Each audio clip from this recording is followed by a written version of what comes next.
morning. My name is Mr. Damron, and I'm going to do a presentation on how to cite resources. There's a lot of different resources now that are coming down the line, especially with the computer and the age of the internet. And today I'm going to show you several of those with Cite It Right. All of your English teachers will have this, so we'll certainly get a copy to all of you. But a lot of different things are coming down that we don't really and are certainly not comfortable in doing. For example, like citing a government publication. There is a format to do it. You start off with the government name. Notice the end marks, and you're going to see this throughout this presentation. The periods, issuing the agency name, whether it's the FBI, some form of branch of the federal government, period, the publication title, period, and that's going to be underlined or put in italicized format. The city of the publication, notice that we have a colon, the publisher, and notice that publisher is capitalized.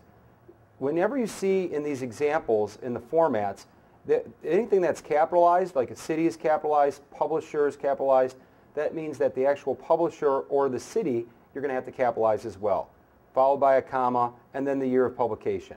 And notice that's in lowercase. Example, United States, notice it's in capital. Census Bureau is the issuing agency.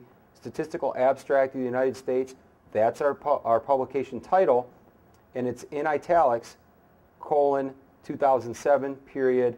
The place, Springfield, Virginia, colon, National Technical Information Service, comma, 2006, period. That is the year of publication right here. All right? Moving on, citing a personal interview. A lot of you are going to be interviewing different people for senior projects. So when you do an interview, the person's name, it's going to be last name, then the first name.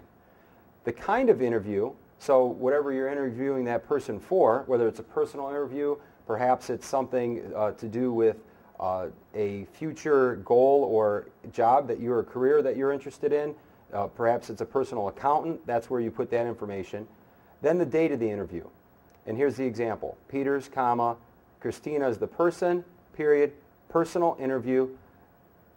The date, we have a period, then the date. Notice how the date is set up. The day, then the month, then the year, followed by the end mark, the period.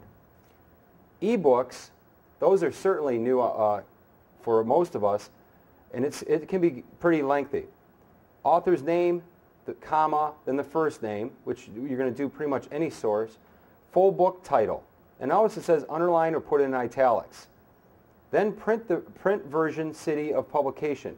So wherever this was first printed, you want to have that publication. And I'm going to jump down here to the actual example. Here we have the author's name. Then we have the title, the age of innocence. And here is where the city it was first printed, New York, New York. Then we have the publisher's name, Appleton and Company, comma, 1920. Then we move on to the ebook provider. The ebook provider in this instance is World Book Advanced. Then we have a period. Electronic publication date, if available, 2008. It's not all of them are going to have a publication date, but if it does, that's where you would place it, followed by a period. Then the name of organization sponsoring the website. In this instance, it was Brookfield High School. And then the date, if they have it. If they do have it, and here they do, notice that the day, then the month, then the year. Then finally, the website, etc. And then here we have the website. And notice that you're going to put down the entire HTTP website, the exact link that you're going to be able to connect right to this. So if your teacher is going to be looking for this, they could type in this exact website here and get exactly to the Age of Innocence ebook.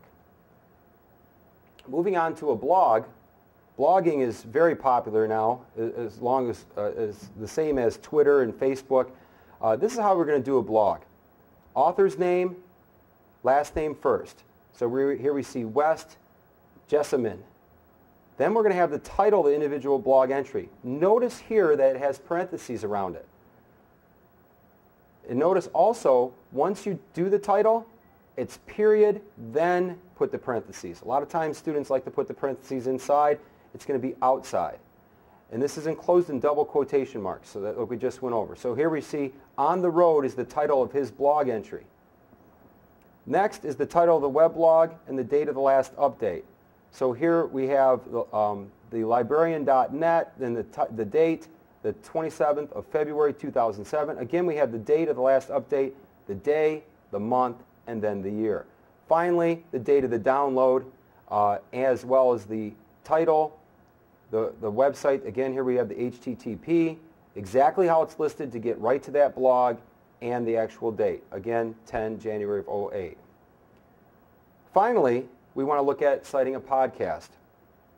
The format is, notice that we start off with quotation marks, description or title of individual podcast, period, close the quotations.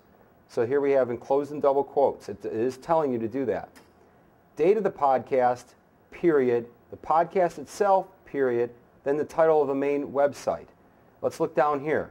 Here we have our description of the, or title, iconic images emerge from Mid-East summits, period.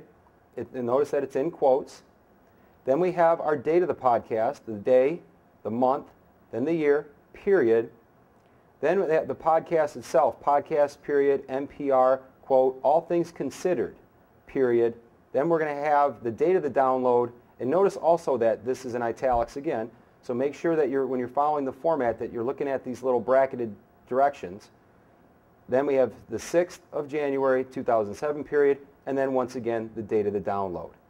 And here exactly is the URL, HTTP, exactly as it is, so the teacher could simply click on that and go right to the podcast you want to cite. Thank you.